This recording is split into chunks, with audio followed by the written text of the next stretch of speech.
Well, wildfire season is heating up as the Park Fire continues to grow, becoming the fourth largest fire in California history. It's now just under 430,000 acres with only 34% containment. Joining us right now is CalFire's PIO on the Park Fire. That's Jay Tracy. Hi, Jay. How is it going out there? Hey, good morning. Thank you for having me. Tell us a little bit about the firefighting efforts. We keep hearing these horrible numbers about the fourth largest in history. Where is it burning? Where is it moving? And what is being threatened?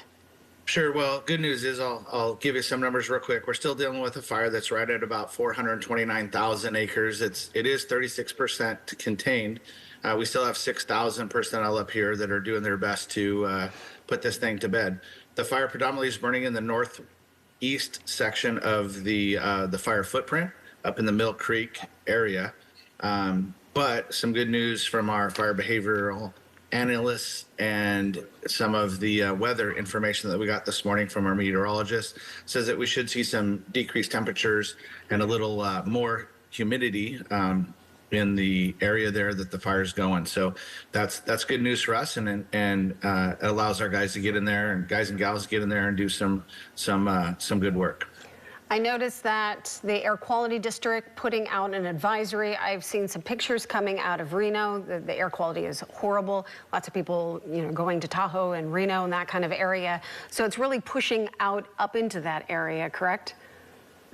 Well, I'm not really sure. Anytime you're around a fire, the air quality is pretty rotten, to be honest with you. However, we're here in Chico at base camp, and the weather has changed. It's still hot and still dry, but the skies are clear and blue, and that's good and bad for us. But the air quality hasn't been too bad here. I'm sure up on the fire line, the inversion layers are keeping some of that fire down, and it does cause us some problems because obviously it's harder to see, but also it impacts the ability of our aircraft to get in there and help the firefighters on the ground. I was going to ask you, what is the air attack today on Saturday?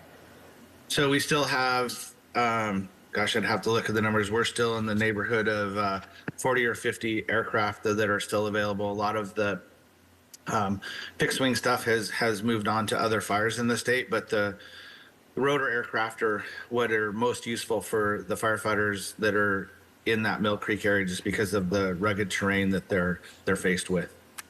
Let's talk about the personal aspect. I mean, do we still have people out of their homes? I know that I think the last time I saw about 128 structures, homes affected, burned. Well, we have a total of 636 structures that have been destroyed. That's throughout the whole footprint of the fire. I believe up on the Tehama side, there's still a few evacuations that are in effect. However, in the Butte section on the south part of the fire, all of the evacuation orders have been lifted to warnings. So 600, but are those homes? Are those barns? That's a culmination of stuff, correct? Yes, correct. That's a culmination of all structures. So that could be a detached garage or a workshop or something like that. I don't know that they break down specifically the number of residential structures in that number. What should people know right now as far as you guys fighting this? I mean, it's still very much an active fire, obviously.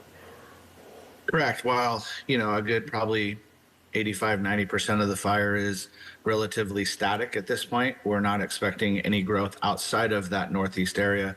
That northeast area is still pretty angry, and there's a lot of heat down in that Mill Creek area just because of the large timber and fuels that they're finding in there. So that is still a pretty active fire. We didn't have any spot fires or slop over last night, which is a real good indicator that the weather is cooperating a little bit better and allowing our firefighters to get in there and do a good job keeping that fire in that Mill Creek area. The fire was ignited by someone.